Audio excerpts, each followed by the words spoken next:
안녕하세요. 반갑습니다. 원필승입니다. 초보분들이나 실제로 지금 이 업을 하시려고 하시는 분들이 유튜브를 보고 많이 유입이 되죠. 유튜브 보면 전부 다 월 매출 5천, 월 매출 3천, 순수익 1,000만원 번다고 다들 말씀하시는 분들이 너무나 많죠. 근데 왜 그런 사람들이 2년 안에 다 폐업을 하는지가 궁금하신 분들이 너무 많습니다. 일단은 제가 봤을 때 온라인 셀러를 위탁 판매 형태로 하시게 되면 이 셀러가 그만두게 되는 형태는 두 가지입니다. 첫 번째로는 매출 자체가 안 나와서 그만두시는 분들이 많습니다. 기본적으로 남들이 잘 되니까 나도 해봐야지라고 하지만 실제로 해보시면 이 온라인 셀러를 하면서 매출이 나오는 데까지가 생각보다 어렵습니다. 일반 분들이 접했을 때는. 그래서 이 매출이 이렇게 안 나오는데 어떡하지? 답답함을 느끼면서 이 답답함이 포기로 이어지는 과정이 되게 많거든요. 결국 내 생각이 매몰되어서 자존감이 하락하겠죠. 이런 일련의 과정 속에서 매출이 지속적으로 안 나오게 되면 그만두게 된다.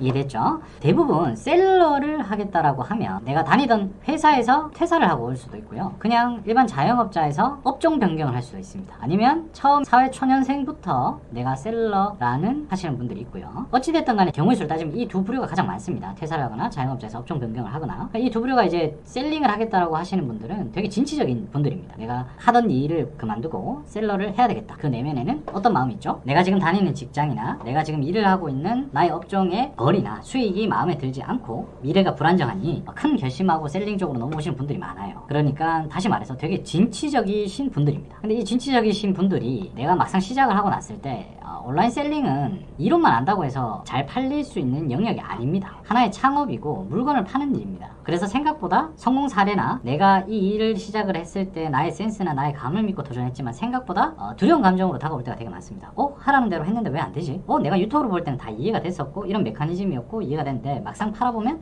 생각보다 매출이 안 나오지 라는 감정에서부터 시작해서 어떻게 됩니까? 걱정이 되면서 내가 이걸 잘할 수 있을까? 그리고 마지막으로 수렴되는 생각이 어딥니까? 될까? 라는 두려움이 생깁니다. 그죠? 이 두려움이 생기는 순간 어떻게 됩니까? 그만두게 되는 절차를 밟게 됩니다. 자, 그러면 매출이 안 나와서 그런 사람들은 그렇다 치더라도 두 번째로, 자, 그러면 우리 썸네일대로 매출이 이미 나오는 사람들은 어떡하니?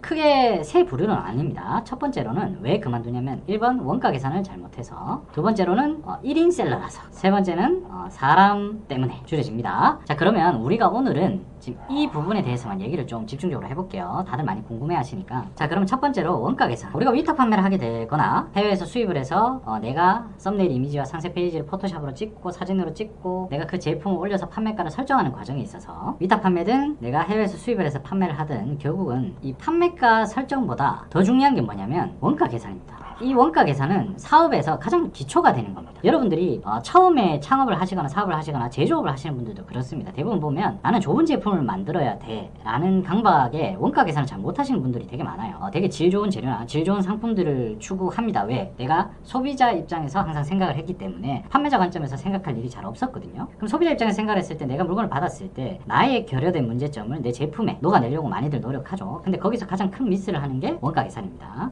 판매가 설정을 잘 못하는 것도 있지만 원가 계산을 잘 못해서 그로 인해서 내 판매가 설정에 대한 마진 부분을 굉장히 많이 실수를 하세요. 원가가 높고 판매가가 낮으면 어떻게 됩니까? 내가 남는 게 하나도 없게 되겠죠. 그러면 엄연히 온라인 셀러도 온라인 유통의 한 부분이고 크게는 유통의 한 부분이고 사업의 한 부분인데 내가 마진이 남아야지 결국은 이 행위를 하는 데 있어 내가 억울하지 않고 근본적으로 사업이란 돈을 벌기 위해서 하는 일들이죠. 그럼 이 돈을 벌기 위해서 하는 일에서 내가 원가 계산을 잘 못한다라는 것은 큰 문제가 있는 겁니다. 특히나 위탁 판매 온라인 셀러들은요, 내가 도매처에서 상품을 가져와서 이거를 상품을 등록하는 과정에 있어서 마켓마다 수수료율과 배송비와 기타 추가 수수료라고 할게요. 핵심적으로는 이 수수료는 카테고리마다 다 다르고요. 내가 생활 잡화의 상품을 올릴지 도서 문화 상품권의 상품을 올릴지에 따라서 카테고리마다 수수료율이 다 다릅니다. 그리고 오픈 마켓 예를 들면 G마켓, 옥션, 11번가, 인터파크 이런 곳마다 수수료율이 다릅니다. 그래서 처음에 이 수수료율을 먼저 확인을 하시고 여러분들이 판매가를 설정을 하시는 것도 중요합니다. 여러분들 이 원가 계산을 하기에 앞서서 내가 판매하는 곳에 수수료가 있다면 이 수수료율에 여러분들이 굉장히 초반에 시장 조사를 할 때 민감하게 반응을 하셔야 돼요. 나는 잘 모르겠다라고 하시는 분들은 쉽습니다. 여러분들 아주 쉽게 오픈마켓 구글링을 켜놓고 수수료라고 치시면 오픈마켓별 수수료 총 정리라고 이런 블로그들이 되게 많습니다. 그러면 그것들을 보고 이렇게 다 나와 있죠. 아, 내가 파는 마켓에 수수료율이 어떻게 책정이 되어 있구나 정도를 파악을 하시는 게 굉장히 좋습니다. 이해되시겠죠? 지금도 여기 보면 카테고리별로 쿠팡 카테고리별로 수수료율이 나와 있고, 해당 정보들은 각 마켓의 공지사항이나 정보란에 보시면 수수료율에 대한 안내가 다 나와 있습니다. 그래서 그런 것들을 참조하셔도 되는데 일일이 들어가기 귀찮다 라고 하시면 이렇게 웹서핑을 통해서 여러분들이 원하는 정보를 확인을 하고 이제 진행을 하시는 게 좋습니다. 그리고 특정 마켓은 우리가 상품이 있으면요, 이 상품에 따른 상품 가격이 있고요, 온라인에서는 이 상품을 배송해야 되잖아요, 그죠? 배송비가 또 따로 있습니다. 그래서 어떤 마켓은 배송비에 따른 수수료도 부과를 하고요, 어떤 마켓은 상품 수수료, 배송비 수수료 각각 부과하는 마켓도 있고요, 상품 수수료만 또 부과하는 마켓들도 있어요. 그래서 이런 것들에 대한 차이점을 여러분들이 잘 확인하셔가지고 판매가를 설정하실 때 전략을 세우시면 좋습니다. 그러면 원가 계산을 정말 똑바로 해야 됩니다. 내가 10,000원의 원가를 설정한 제품이 내가 해외에서 수입을 해온다고 가정을 해볼게요. 해외 수입을 하면 이 해외 수입에 원래 중국에서 제품이 뭐 52원짜리였다고 칩시다. 그랬을 때 내가 통관비랑 관세나 뭐 부가세나 이런 거 다 내서 통관하는데 토탈 한 9,800원이 들었다고 칩시다. 9,800원이 들었는데 이 9,800원이 내 원가라고 착각하시는 분들이 있어요. 이 원가에서는 플러스 만약에 직원이 있으시다면 직원에 대한 요율도 들어가셔야 되고요. 그리고 내가 창고를 얻었다면 창고 임대료가 이 제품을 적재하는 데 쓰는 공간의 비율을 확인하셔가지고 이 창고에 대한 임대료 비율도 들어가셔야 되고요. 기타 사무실의 유지비도 어느 정도 포함이 되어야 됩니다. 이해되시겠죠? 이게 원가라는 개념에서 이 부분들까지 다 체크를 하셔서 측정을 하셔야 됩니다. 자, 그러면 원가는 내가 잘 하는 걸 알겠어요. 그러면 원가를 잘 설정해서 판매가를 잘 설정해서 오픈마켓마다 너무 어려우니, 그리고 계산법도 너무 힘드니 내가 오픈마켓마다 수수료를 알아도 이것들을 잘 계산해서 결국은 돈이 남아야 돼요. 그죠? 결국은 사업의 핵심은요, 원가가 낮고 판매가가 높이 설정되게끔 설정한 제품을 잘 파는 행위가 사업의 본질이라고 볼 수도 있습니다. 그러면 초보 창업자들이나 직원을 나중에 혹시나 뽑아보셔도 내가 원가에 대한 계산을 걱정을 안 하고 이 제품에 결여된 니즈만 계속 보완하려고 합니다. 그래서 내가 썼을 때 불편한 것들을 더 좋게 보완해서 원가가 잘 팔리기도 전에 엄청나게 상승되는 경우가 되게 많아요. 이 부분을 되게 조심하셔야 됩니다, 초보 창업가들은. 그래서 온라인 셀링할 때 초반에 전부 다 이런 실수를 범하게 됩니다. 저희 도매 사이트에서 이 링크인이라는 버튼 누르시고 이 셀리어스에 가입한 아이디로 로그인을 하시면 상품 등록에 보시면 세트가 있습니다. 이 세트에 신규 생성을 누르시고 하단에 보시면 저희가 요거를 만들어 놨거든요. 그래서 1원부터 예를 들어 아까 제가 1,000원이라고 했죠. 1,000원까지는 내가 10% 마켓 수수료 한 15% 즉시 할인율 뭐 안하고 이렇게 할 거다 라고 하시면 이렇게 자동 계산 되어져서 나옵니다. 그러면 1,000원부터 이제 또 설정을 해야 되겠죠. 2번 체크하시고 1,001원부터 나는 한 5,000원 까지는 10% 15% 이렇게 설정을 하겠다. 그리고 세 번째 보면 5,001원 딱 자동으로 박혀 있습니다. 나머지 9,999원 이렇게까지는 마진 10% 15% 이렇게 하겠다 라고 하시면 자동 계산되어져서 DB가 다 다운이 됩니다. 그래서 요것들을 활용하셔가지고 한번 쭉 보시는 것도 추천을 드리겠습니다. 그러면 우리가 일단 셀러들이 월 1,000을 벌어도 2년 안에 폐업하는 이유에서 매출이 났을 때 폐업하는 이유 첫 번째, 원가 계산을 잘 못해서 폐업을 한다 라고 말씀을 드렸고, 두 번째로는 1인 셀러입니다. 자, 예를 들어서 여러분들도 영상을 많이 봤겠지만 저는 이 업계에서 지금 한 13년 가까이 있었습니다. 셀링 기간까지 포함을 하면 굉장히 오래 살아남았죠. 그리고 지금도 거기에 관련된 일들을 하고 있고요. 그래서 너무 많은 사람들을 봐왔습니다. 지금도 유튜버들 중에서 제가 유료 강의를 안 하고 지금 4년 동안 꾸준히 이렇게 알려드리는 콘텐츠로 하는 사람은 몇 명 없는 걸로 알고 있습니다. 저도 가치 창출을 위해서 노력을 하고 있고 여러분들한테 좋은 정보를 드리려고 노력하고 있습니다. 자, 결론은 제가 많이 본 1인 셀러들이 경우의 수가 엄청 많겠죠. 근데 1인 셀러가 왜 망하냐면 1인 셀러는 1인 창업자입니다. 그죠? 1인 창업자는 의사결정도 내가 해야 되고요. 전화를 받는 아주 작은 실무도 내가 해야 되고요. 가공하고 열심히 노가다 하는 실무도 다 내가 해야 됩니다. 그리고 돈 투자도 내가 해야 되고요. 장기적인 안목 및 준비도 내가 해야 됩니다. 그래서 쉽게 말해서 CEO와 막내 사원과 팀장의 역할을 다 해내야 됩니다. 그래서 어려운 겁니다. 이해되시겠습니까? 사실 이게 공존하는 게 되게 어렵거든요. 요는 내가 나에게 납득시킬 수 있는 일을 시켜야 됩니다. 여기서 전제가 뭐냐면 잘 시켜야 됩니다. 우리가 1인 셀러들이 왜 힘드냐면 주변에 갑자기 이렇게 성공하신 분들이 되게 많아요. 갑자기 뭐 매출이 정말 탁월한 센스로 매출이 급상승하시는 분들이 많습니다. 많은데 이분들이 왜 오래 못 버티냐면 준비가 안 돼서 그렇습니다. 우리가 갑자기 성공을 하면요, 내가 담을 그릇이 1리터의 물을 담은 그릇밖에 안 되는데 10리터의 물을 부어버렸을 때 이 1인 셀러들은 아까 제가 얘기했죠. 혼자서 CEO도 돼야 되고 팀장도 돼야 되고 실무를 하는 막내 사원도 돼야 된다. 그러면 이렇게 1리터 담을 수 있는 그릇에 지금 회사 정도고 규모 규모고 경험치가 요 정도인데 10리터의 물이 들어왔을 때 이거를 감당하지 못하고 내가 혼자 몸빵을 하게 되면 어떻게 되냐면 번아웃이 옵니다. 번아웃이 오는 경우가 되게 많거든요. 그래서 이 번아웃이 오는 부분들에서 쉽게 그만두는 부분이 되게 많습니다. 예를 들어서 1년이라는 시간을 들어서 2개월쯤에 이 창고 때문에 스트레스 받고 5개월쯤에 이 자금 때문에 스트레스를 받고 6개월쯤에 내가 사람 때문에 스트레스를 받고 8개월쯤에 내가 나아가는 시스템 방향에 대해서 스트레스 받고 광고에 대해서 스트레스를 받았어요. 1년이라는 기간 동안. 그러면 이 사이에 나눠줘서 오는 이런 고통과 시련들을 통해서 이 회사는 점진적으로 성장을 하겠죠. 그러면 그 사이에 감당할 수 있는 직원도 많아지고요. 그리고 각 직원들마다 업무 분담이 잘 돼 있어서 시스템이 갖춰진 상태가 되겠죠. 이때 10리터의 물이 들어오는 것들은 괜찮아요. 근데 내가 이런 거 아무것도 없이 지금 나 혼자서 일하는데 갑자기 10리터의 물이 들어오게 되면 굉장히 많은 것들에 대한 의사결정과 자금난과 사람에 대한 선택도 신중하지 못하죠. 왜냐하면 일단 막 매출이 늘어나고 있으니까 급하니까 바로 뽑아야 되거든요. 그래서 이런 것들이 갑자기 증가하게 되면 결코 매끄럽게 갈 수가 없습니다. 그래서 이 매끄럽게 갈 수 없다는 이 말이 뭐냐면 흔히들 우리 책에서 하는 말이 이제 시스템이 갖춰지지 않았다라고 얘기를 합니다. 통상적으로. 그런 상태에서 매출이 늘어나는 것들이 굉장히 관리하기가 어렵고 혼자서 그것들을 다 감당하려면 번아웃이 와서 그만두는 경우들을 되게 많이 봤습니다. 그래서 준비되지 않았는데 많은 걸 받는다 라는 전제 자체가 사실은 현실적으로 그걸 맞닥뜨려 보면 굉장히 컨트롤하기 힘든 영역의 문제가 됩니다. 그래서 내가 앉아서 유튜브를 볼 때는 와, 저 사람 월천 번다고? 월천 벌면 왜 그거를 못해? 왜 그런 것들을 견뎌내지 못할까? 돈을 벌고 있는데. 그런 생각들로 인해서 쉽게 판단할 수 있지만 내가 그 위치에 가보면 생각보다 이 많은 것들에 대한 고통과 시련과 의사결정과 자금난과 여러가지 이해관계들이 한꺼번에 성장하게 되면 내가 다듬을 시간 없이 급성장하기 때문에 굉장히 많은 문제들이 일어납니다. 그리고 거기서 오는 딜레마가 뭐냐면 내가 어떤 시스템은 창업이 아니잖아요. 우리는 셀링이잖아. 그러면 상품을 파는 매출이 거의 초반에 다일 건데 그 상품에 포커싱이 돼서 내 매출이 급성장을 한다? 그래서 내가 섣부르게 많은 것들을 기반을 급하게 막 다져 놓으면 이 상품 한 개가 뜨는 것들은 있을 수 있는 일이에요. 근데 그 상품이 계속 10년이 지나도 5년이 지나도 3년이 지나도 계속 우상향하는 상품은 이 세상에 없습니다. 상품이란 게 유행이 있고 항상 유행이 급격하게 일어나는 상품의 구매 패턴은 급격하게 또 하락합니다. 왜냐면 유행성 제품일 가능성이 높거든요.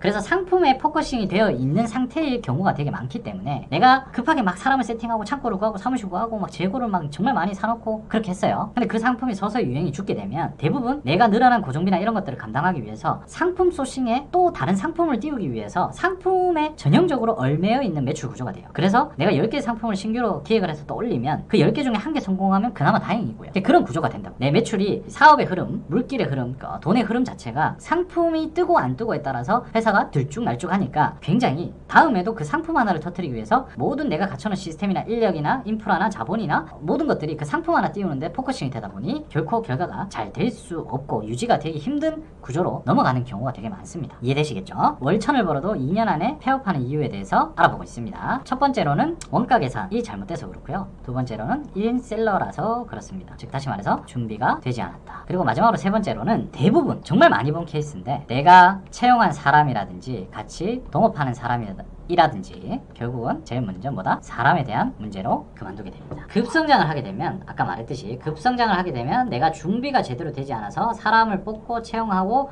하는 포인트들이 결코 체계가 잘 잡혀있는 상태로 사람을 뽑을 수가 없습니다. 그래서 사람을 뽑는 기준도 없는 상태에서 사람을 많이 늘리다 보면 잉여 인력이 무조건 생겨날 수밖에 없는 거고 그리고 열심히 일을 하는 사람은 또 부당하다고 생각이 되고 그 안에서 많은 문제들이 서로의 억하심정들이 얽히고 설키게 됩니다. 그래서 이 채용한 사람들은 그런 문제점을 항상 안고 있어요. 내가 채용한 사람인데 내가 정말 심사숙고 해도 뽑아도 사업 업력이 오래되지 않으면 나와 함께한 세월이 많지 않기 때문에 아무리 좋은 사람이 온다고 한들 이 좋은 사람이 되게 애매하긴 하지만 사회적 잣대로 객관적으로 판단한 기준에서의 좋은 사람입니다. 뭐 스펙이라든지 어떤 조건이라든지 그런 것만 봤을 때 좋은 사람이라고 가정하면 그 좋은 사람이 왔을 때도 이 사람을 제대로 활용하지 못합니다. 그리고 이 사람이 결코 우리 회사 안에서 좋은 퍼포먼스나 우리 회사를 나처럼 정말 회사를 위해서 헌신하는 사람이 올 가능성이 거의 제로에 가깝습니다. 아무리 좋은 사람을 뽑고 큰 결정을 해서 좋은 연봉을 주고 운영을 해도 절대로 내 일같이 해주는 사람이 없습니다. 거기서 오는 괴리감이 분명히 있고요. 그리고 이 동업을 하는 사람도 내가 급성장을 하게 되면 처음 마음과 다르게 이제 회사에 이익금이 남으니 사람마다 돈이 쌓이면서 급성장을 했을 때 예를 들어서 대표의 스타일이 2명 A란과 B라는 사람이 동업을 했는데 A는 급성장을 할 때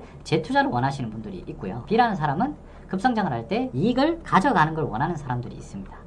이 둘 가정에서 이 둘 감정에서 엄청나게 많은 불화가 일어나. 이해되시겠죠? 그리고 우리가 사람을 뽑을 때 왜 그럴 수밖에 없냐라고 하면 내가 채용한 사람이 왜 퍼포먼스를 못 내냐면 저도 정말 오랫동안 이업을 했지만 나의 온라인 셀러가 1인 창업으로 시작하면 대부분 도매 사이트로 시작할 수가 없습니다. 다시 말해서 1인 창업으로 시작해서 성공 사례가 나왔다는 말은 대부분 소매 판매로 성공 사례가 나왔을 겁니다. 이 소매 판매란 것은 내가 어디에서 소싱을 해오건 이 제품을 소비자들한테 직접 판매를 하면서 성장할 가능성이 거의 한 100%죠. 1인 창업인데 성공 사례가 나오는 경우에 소비자 판매는 예를 들어 내가 뭐 G마켓에 입점해서 판매를 한다. 그럼 G마켓에 소비자가 들어와 내 물건을 사겠죠. 스마트 스토어에 내가 물건을 올려서 판다. 소비자가 와서 사죠. 이런 것들을 소매 판매라고 합니다. 소비자한테 직접 내가 어디에서 소싱했던지 간에 이 소싱된 물건을 소비자들이 물건을 살 수 있는 곳에 올려서 판매를 하는 경우죠. 이 경우의 수가 100%인데 자 여기서 맹점이 뭐냐면 소매 판매로 내가 1인 창업으로 급성장했다. 월에 1000만원 번다. 무조건 소매 판매의 가능성이 높습니다. 소매 판매에서 내가 성장을 하게 된다면 결론은 뭐냐면 이 소매라는 영역은 대표가 정말 열심히 해서 이 열심히라는 건 대표의 센스도 있고요. 대표의 노력도 있고 뭐 여러 가지가 있겠죠. 하여튼 대표가 정말 열심히 해서 매출이 올라갔다는 소리거든요. 근데 소매는요. 결코 직원이 매출을 올리기가 힘듭니다. 즉 다시 말해서 소매는 직원이 대표처럼 하기가 힘듭니다. 하기가 힘든 영역이에요. 예를 들어 내가 도매 사이트의 운영자예요. 그러면 직원을 뽑더라도 뭐 택배를 싸는 직원을 뽑을 수도 있고 CS를 하는 직원이 뽑을 수 있고 나의 플랫폼의 관리적인 차원에서 직원을 뽑으면 되는데 소매는 내가 물건을 잘 파는 포인트를 적용해서 잘 팔아야 되잖아요. 결국 마케팅이고 영업이고 어떻게 하면 더 잘 팔릴 수 있을까를 고민하는 건데 그 영역의 문제는 1인 창업자가 갑자기 성장했는데 그런 사람을 뽑아서 그 사람이 마치 대표처럼 소매 판매인데 매출을 올려주는 포인트를 잡는다? 저는 거의 불가능하다고 봅니다. 정말 기업이 커진 다음에 소매로 진출해봐야 되겠다라고 해서 마케팅의 전문가, 소매 안에서도 파샬이 되게 많이 나눠져 있죠. 마케팅 전문가, 그 다음에 상품 등록 전문가, 뭐 키워드 관리 전문가, 뭐 그 다음에 뭐 트렌드 분석 전문가 뭐 이렇게 뽑아가지고 파샬로 각자의 업무를 하면서 그 일에 교집합이 돼서 소매가 잘 되는 케이스는 일어날 수 있어요. 근데 1인 창업에서 갑자기 성장했는데 내가 한 명을 뽑았는데 그 한 명이 내가 했던 것만큼 소매 매출을 책임져준다? 그리고 더 성장시켜준다? 그건 거의 불가능에 가까운 일이기 때문에 항상 이렇게 뽑아놓으면 마음은 어떻습니까? 대표 마음은 큰 결정을 해서 높은 연봉을 주고 사람을 뽑은 거예요. 그리고 이 사람이 내가 했던 것처럼 소매 판매를 통해서 소매 판매를 잘 해서 매출을 올려줬으면 좋겠는 거예요. 이 되게 여기서부터 미스매치가 나죠. 이런 거를 바라는 것 자체가 잘못된 겁니다. 근데 대부분 직원은요. 작은 기업에 가요. 연봉이 높아도 나는 뭔가 좀 연봉이 다가 아니잖아요. 연봉이 다가 아니고 나름의 큰 결정을 한 거예요. 규모가 작지만 이 정도 대우를 해주고 대표를 보고 믿을만하다. 그래 나도 이 회사를 한번 키워보자 라는 마음으로 왔지만 창업해보자의 마음이 아니에요. 다시 말해서 이 대표처럼 내가 어떤 것들을 포기하고 셀링을 창업해보겠다라는 마음을 가져서 매출을 올린 사람이면 엄청 진취적인 사람이거든요. 근데 그런 진취적인 사람이 직원으로 누구 밑에 들어갈 리가 없다는 거예요. 애초에. 이해되시죠? 그래서 이런 생각들로 인해서 오긴 오지만 이 직원도 나름대로 억하심정이 있어요. 나름대로 본인도 투자를 했다라고 생각을 하거든요.